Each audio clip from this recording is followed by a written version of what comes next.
اعوذ باللہ السمیع العلیم من الشیطان الرجیم بسم اللہ الرحمن الرحیم۔ سورۃ الجاثیہ، آیات 37 پیراگراف 7۔ پہلا پیراگراف العزیز الحکیم کی طرف سے توحید اور آخرت کے قرآنی دلائل۔ دوسرا پیراگراف مشرکین مکہ کا تکبر، استہزاء اور شرک۔ تیسرا پیراگراف دلائل شکر اور انعام اللہ کے تاریخی دلائل۔ چوتھا پیراگراف بنی اسرائیل کی شریعت کے بعد شریعت محمدی صلی اللہ علیہ وسلم کا مقصد۔ پانچواں پیراگراف خواہشات نفس کی پیروی کرنے والے دہریوں سے مجادلہ۔ چھٹا پیراگراف احوال قیامت، مجرمین، متکبرین اور مستہزئین کا انجام۔ ساتواں پیراگراف العزیز الحکیم کی حمد اور کبریائی۔ مرکزی مضمون: العزیز الحکیم ہستی نے ایک مقصد کے تحت کائنات کی تخلیق کی ہے، جس کی وضاحت کے لیے قرآنی دلائل پیش کیے جا رہے ہیں۔ ان کا مذاق اڑانے کی بجائے توحید اور آخرت کی دعوت پر ایمان لاؤ اور دنیا پرستی سے بچو۔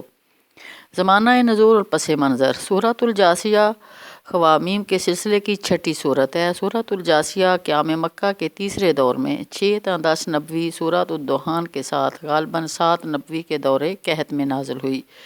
یہ وہی زمانہ تھا جب رسول صلی اللہ علیہ وسلم قرآن کی روشنی میں توحید اور آخرت کی عقلی، نقلی، تاریخی، آفاقی اور انفسی دلیلیں پیش کر رہے تھے۔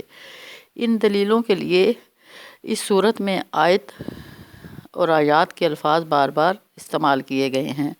ان دلائل کے جواب میں مشرکین مکہ مذاق اور استہزاء سے کام لے رہے تھے، شرک ولایت میں مبتلا تھے، منکر آخرت تھے، خواہشات نفس کو خدا بنا کر تکبر کے عالم میں دنیا پرستی کے مرض میں شدت سے مبتلا تھے۔ انہیں سمجھایا گیا کہ وہ قرآنی دلائل کی روشنی میں مقصد تخلیق کائنات کو سمجھ کر ایمان لائیں گے تو فلاح اور عافیت نصیب ہوگی۔ سورۃ الجاثیہ کتابی ربط: پچھلی سورۃ الدخان میں فرعونیت اور علو فی الارض سے روکا گیا تھا۔ یہاں اس سورۃ الجاثیہ میں فرعونیت اور علو فی الارض کی علت اور وجہ بتائی گئی ہے۔ ہوائے نفس کی عبادت اور تکبر اور استہزاء جیسی منفی فرعونی رویوں کی وجہ سے فرعونیت جنم لیتی ہے۔ افرأیت من اتخذ الہہ ہواہ واضلہ اللہ علی علم ختم علی سمعہ وقلبہ وجعل علی بصرہ غشاوۃ فمن یہدیہ من بعد اللہ افلا تذکرون۔ آیت 23۔ اہم کلیدی الفاظ مضامین: سورۃ الجاثیہ میں اللہ کی 2 صفات العزیز اور الحکیم کے استعمال کی حکمت۔ اس صورت میں 2 مرتبہ اللہ کی صفات العزیز الحکیم استعمال ابتدا میں اور اختتام پر ہوا ہے۔ بتایا گیا ہے کہ زمین و آسمان میں اللہ عزیز الحکیم ہی کی بریائی ہے۔ آیات 2 اور 37۔ اللہ تعالیٰ جزا اور سزا دونوں کی قدرت رکھتا ہے، یہ اس کی عزیزیت ہے۔ انسان کو آزادی اختیار دے کر اس دار فانی میں خلیفہ بنا کر مبعوث کیا ہے، یہ اس کی حکمت ہے۔ سورۃ الجاثیہ میں نزول قرآن کے مقصد کا بیان۔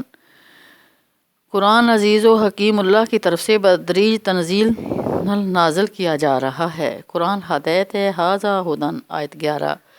قرآن یقین کرنے والوں کے لیے ہدایت اور رحمت ہے اور لوگوں کے لیے بصائر کی حیثیت رکھتا ہے۔ ھذا بصائر الناس وھدی ورحمۃ لقوم یوقنون۔ آیت 20۔ تورات کے بعد نزول قرآن کا مقصد بنی اسرائیل کے بگاڑ اور بغی کا انسداد ہے۔ آیت 16 تا 19۔ ثم جعلناک علی شریعۃ من الامر فاتبعھا۔ آیت 18۔ سورۃ الجاثیہ میں مقصد قیامت کی وضاحت۔ تخلیق ارض و سماء اور قیامت کی عدالت کا ایک خاص مقصد العزیز الحکیم کا امتحان حسن عمل ہے، تاکہ ہر نفس کو اس کی اچھی اور بری کمائی کا بدلہ دیا جا سکے۔ وَلِتُجْزَىٰ كُلُّ نَفْسٍ بِمَا كَسَبَتْ۔ آیت 22۔ سورۃ الجاثیہ میں دلائل توحید، دلائل آخرت۔ اس صورت میں آیت اور آیات کے الفاظ سے توحید کی کئی دلائل پیش کیے گئے ہیں۔ ارض و سماء کی تخلیق میں توحید، قدرت کے دلائل، آسمانوں اور زمین میں ایمان لانے والوں کے یقیناً دلائل موجود ہیں۔ ان فی السماوات والارض لآیات للمؤمنین۔ آیت 3۔ انسانی تخلیق کے انفسی دلائل: توحید قدرت، انسان کے لیے خود انسانوں کی تخلیق میں اور زمین پر پھیلائے جانے والے جانوروں کی تخلیق میں بھی یقین کرنے والوں کے لیے دلائل موجود ہیں۔ وفی خلقکم ما یبث من دابۃ آیۃ لقوم یوقنون۔ آیت 4۔ دلائل توحید ربوبیت: انسان کے لیے سمندر کو مسخر کر دیا گیا وہ اللہ کے فضل کی جستجو کر سکے اور شکر کا رویہ اختیار کر سکے۔ یہ سب توحید قدرت اور ربوبیت کی دلیلیں ہیں۔ اللہ الذی سخر لکم البحر لتجری الفلک فیہ بامرہ ولتبتغوا من فضلہ ولعلکم تشکرون، شاید کہ تم شکر کرو۔ انسانوں کے لیے آسمانوں اور زمین کی تمام چیزیں حلال اور مباح کر دی گئیں، سوائے ان چند محدود چیزوں کے جنہیں حرام کیا گیا ہے۔ اس حقیقت میں بھی غور و فکر کرنے والوں کے لیے دلیلیں موجود ہیں۔ وَسَخَّرَ لَكُم مَّا فِي السَّمَاوَاتِ وَمَا فِي الْأَرْضِ جَمِيعًا مِّنْهُ إِنَّ فِي ذَلِكَ لَآيَاتٍ لِّقَوْمٍ يَتَفَكَّرُونَ۔ اس نے تمہارے لیے ہر وہ چیز جو آسمانوں اور زمین میں ہے سب کچھ اس سے مسخر کر دیا ہے، بے شک اس میں نشانیاں ہیں غور و فکر کرنے والے لوگوں کے لیے۔ آیت 13۔ دلائل قدرت آخرت، آیات 5، 6، 32۔ اللہ تعالیٰ ہی سورج اور چاند کی گردش پر قادر ہے، رات اور دن کے اختلاف میں اور بارش کے ذریعے مردہ زمین کو سرسبز کرنے میں اور ہواؤں کے الٹ پھیر میں عقل رکھنے والوں کے لیے اللہ کی قدرت اور امکان آخرت کی دلیلیں موجود ہیں۔ واختلاف اللیل والنہار وما انزل اللہ من السماء من رزقہ فاحیا بالارض بعد موتها وتصریف الریاح آیات لقوم یعقلون۔ آیت 5۔ خود قرآن مجید میں جو اللہ تعالیٰ کا کلام ہے، خود شناسی اور کائنات فہمی کے دلائل موجود ہیں۔ تلک آیات اللہ نتلوہا علیک بالحق فبأی حدیث بعد اللہ وآیاتہ یؤمنون۔ آیت 6۔ منکرین آخرت کے لیے دلائل تاریخ ایام اللہ ہیں کہ کس طرح اللہ تعالیٰ نے مجرم منکرین کو سزا دی۔ قل للذین آمنوا یغفروا للذین لا یرجون ایام اللہ لیجزی قوما بما کانوا یکسبون۔ آیت 14۔ منکرین قیامت کے لیے عقلی دلیل آخرت ہے کہ صالح عمل کرنے والوں اور گناہ کرنے والوں کا انجام ایک جیسا نہیں ہو سکتا۔ ام حسب الذین اجترحوا السیئات ان تجعلہم کالذین آمنوا وعملوا الصالحات سواء محیاہم ومماتہم ساء ما یحکمون۔ آیت 21۔ جس طرح جنت والے اور دوزخ والے برابر نہیں ہو سکتے، مسلم اور مجرم یکساں نہیں ہو سکتے۔ سورۃ الجاثیہ میں مشرکین کے خلاف فرد جرم۔ اس صورت میں مشرکین مکہ کے خلاف فرد جرم عائد کی گئی۔ شرک ولایت میں مبتلا ہے۔ اللہ کے علاوہ کوئی ولی یعنی سرپرست اور کارساز قیامت کے دن مشرکین کو بچا نہیں سکے گا، جبکہ اللہ تعالیٰ متقین کا ولی ہوگا۔ آیات 10، 19۔ مشرکین کا عقیدہ ولایت باطل ہے، متکبر ہیں، آیات الہی کے بارے میں تکبر کا مظاہرہ کر رہے ہیں۔ آیات 8 اور 31۔ مشرکین مکہ نے اپنی خواہشات نفس کو الہ بنا لیا ہے اور اس خدا کی پیروی کر رہے ہیں۔ افرأیت من اتخذ الہہ ہواہ۔ آیت 23۔ منکرین آخرت ہیں، آخرت کے بارے میں شکوک و شبہات کا اظہار کرتے ہیں۔ آیت 32۔ مشرکین مکہ آخرت کے سلسلے میں یہ باطل حجت پیش کرتے ہیں کہ ہمارے مرے ہوئے آباء و اجداد کو زندہ کر کے دکھاؤ۔ وَإِذَا تُتْلَىٰ عَلَيْهِمْ آیَاتُنَا بَيِّنَاتٍ مَا كَانَ حُجَّتُهُمْ إِلَّا أَن قَالُوا ائْتُوا بِآبَائِنَا۔ آیت 25۔ مشرکین مکہ القاء یعنی ملاقات آخرت سے غافل ہیں، جس کی وجہ سے وہ داخل جہنم ہوں گے۔ استغفر اللہ۔ اليوم ننساکم کما نسیتم لقاء یومکم ھذا۔ آیت 34۔ مشرکین مکہ خالص دنیا پرست اور دہریے ہیں، ان کی زبان پر وما یہلکنا الا الدہر کی رٹ ہے، انہیں گردش زمانہ کے علاوہ کوئی ہستی ہلاک نہیں کر سکتی۔ آیت 24۔ اور یہ دنیا کی زندگی کا دھوکہ کھائے ہوئے ہیں۔ وغرتکم الحیات الدنیا۔ آیت 35۔ مشرکین مکہ کو صاف بتا دیا گیا کہ روز قیامت سب لوگ اللہ کے سامنے گھٹنے ٹیکے ہوئے ہوں گے۔ وَتَرَى كُلَّ أُمَّةٍ جَاثِيَةً۔ آیت 28۔ جاثیۃ اسم فاعل مؤنث ہے، اس کا لفظی مطلب گھٹنے ٹیکنے والی ہے۔ استغفر اللہ۔ سورۃ الجاثیہ کا نظم جلی۔ سورۃ الجاثیہ 7 پیراگرافوں پر مشتمل ہے۔ آیات 1 تا 6۔ پہلے پیراگراف میں العزیز الحکیم اللہ کی طرف سے توحید اور آخرت کے قرآنی دلائل پیش کیے گئے ہیں اور مشرکین مکہ کی ضد اور ہٹ درمی کی طرف اشارہ ہے۔ العزیز الحکیم اللہ کی طرف سے قرآن کی تنزیل ہوئی ہے، افاقی اور انفسی دلیلوں کی روشنی میں عقیدہ توحید اور عقیدہ آخرت کو قبول کر لینا چاہیے، لیکن ضدی مشرکین کے سامنے کوئی دلیل بھی کارگر نہیں ہوتی۔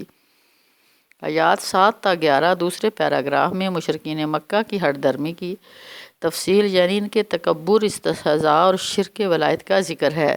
کہ وہ غیر اللہ کو کارساز اور سرپرست یعنی ولی تسلیم کیا کرتے تھے۔ ان ضدی مشرکین کی تباہی ہے جو پرلے درجے کے جھوٹے بھی ہیں اور بدعمل بھی۔ ویل لکل افاک ناسیم، اللہ کی آیات کو سن لینے کے بعد تکبر سے شرک پر جمے رہتے ہیں، یہ دوزخی ہوں گے۔ یہ اللہ کی آیت کا مذاق اڑاتے ہیں، روز قیامت نہ ان کی کمائی کام آئے گی اور نہ ان کے خود ساختہ ولی اور سرپرست۔ آیات 12 تا 15 تیسرے پیراگراف میں ان ناشکروں کے لیے دلائل شکر ہے اور ان باغیوں کو ایام اللہ کے تاریخی دلائل سے ڈرایا گیا ہے۔ انسان کو اللہ کی نعمتوں کو پہچان کر شکر کا رویہ اختیار کرنا چاہیے۔ کشتیاں اور سمندر مسخر کر دیے گئے ہیں تاکہ انسان اللہ کا فضل تلاش کر سکے۔ زمین و آسمان کی چیزیں بھی مسخر ہیں۔ مسلمانوں کو ہدایت کی گیا کہ وہ تاریخ کے اہم واقعات ایام اللہ سے عبرت حاصل نہ کرنے والوں کے ساتھ درگزر سے کام لیں۔ اچھے اور برے عمل کے مطابق جزا اور سزا مل کر رہے گی۔ آیات 16 تا 20 چوتھے پیراگراف میں بنی اسرائیل کی شریعت کے بعد شریعت محمدی صلی اللہ علیہ وآلہ وسلم کے نزول کا مقصد بیان کیا گیا ہے۔ بنی اسرائیل کو تورات عطا کی گئی تھی اور انہیں دنیا کی قوموں میں فضیلت سے نوازا گیا تھا، لیکن قریش کی طرح باہمی استحصال بغی یم بینہم ایک دوسرے پر دست درازی کے مجرم ہو گئے تھے۔ اب محمد صلی اللہ علیہ وسلم کو ایک واضح شریعت کے ساتھ مبعوث کیا گیا ہے، لہٰذا بے علم لوگوں کی خواہشات کی بجائے قرآنی وحی کی پیروی کرنی چاہیے۔ ثم جعلناک علی شریعۃ من الامر فاتبعھا ولا تتبع اہواء الذین لا یعلمون۔ آیت 18۔ ظالمین ایک دوسرے کے سرپرست ہیں جبکہ متقی مسلمان کا سرپرست اللہ تعالیٰ ہے۔ وَإِنَّ الظَّالِمِينَ بَعْضُهُمْ أَوْلِيَاءُ بَعْضٍ وَاللَّهُ وَلِيُّ الْمُتَّقِينَ۔ آیت 19۔ یہ قرآن لوگوں کے لیے بصیرت اور یقین کرنے والوں کے لیے ہدایت اور رحمت ہے۔ سبحان اللہ۔ آیات 21 تا 25 پانچویں پیراگراف میں انکار، تکبر اور ہٹ درمی کی اصل علت بیان کی گئی۔ کافروں کو صاف صاف بتایا دیا گیا کہ گناہ کمانے والے اور نیک لوگ برابر نہیں ہو سکتے، کائنات بے مقصد نہیں ہے، روز قیامت اچھے اور برے عمل کے مطابق جزا اور سزا ہوگی۔ یہ منکرین آخرت متاع دنیا پر فریفتہ ہو کر اور اپنے نفس کو الہ مان کر خواہشات نفس کی پیروی کر رہے ہیں۔ چنانچہ یہاں ان دہریوں سے مجادلہ کیا گیا ہے، انہوں نے خواہشات کو اپنا خدا بنا لیا ہے۔ من اتخذ الہہ ہواہ۔ آیت 23۔ یہ کہتے ہیں کہ ہمیں زمانہ ہلاک کرتا ہے۔ وما یخلقنا الا الدہر۔ آیت 24۔ ان کی غلط فہمی کی دور کی گئی کہ ان کا انجام نیک مسلمانوں کی طرح ہوگا۔ ام حسب الذین اجترحوا السیئات ان نجعلہم کالذین آمنوا وعملوا الصالحات سواء محیاہم ومماتہم ساء ما یحکمون۔ آیت 21۔ آیت 26 تا 36 چھٹے پیراگراف میں احوال قیامت بیان کر کے مجرمین، متکبرین اور مستہزئین کا انجام دکھایا گیا ہے۔ قیامت برحق ہے، روز قیامت ہر گروہ گھٹنوں کے بل ہوگا۔ وَتَرَىٰ كُلَّ أُمَّةٍ جَاثِيَةً۔ استغفر اللہ۔ آیت 28۔ اسے اپنا اعمال نامہ دیکھنے کے لیے دعوت دی جائے گی۔ ایمان لا کر نیک عمل کرنے والے اللہ کی رحمت میں ہوں گے، جبکہ مجرم اور متکبر کافر جو منکر آخرت بھی تھے اور جو مذاق اڑایا کرتے تھے اور جو دنیا کی زندگی میں مگن تھے، داخل جہنم ہوں گے۔ استغفر اللہ۔ آیات 36 تا 37 ساتویں پیراگراف میں پہلے پیراگراف کی طرح اللہ کی دو صفات العزیز الحکیم کا ذکر ہے۔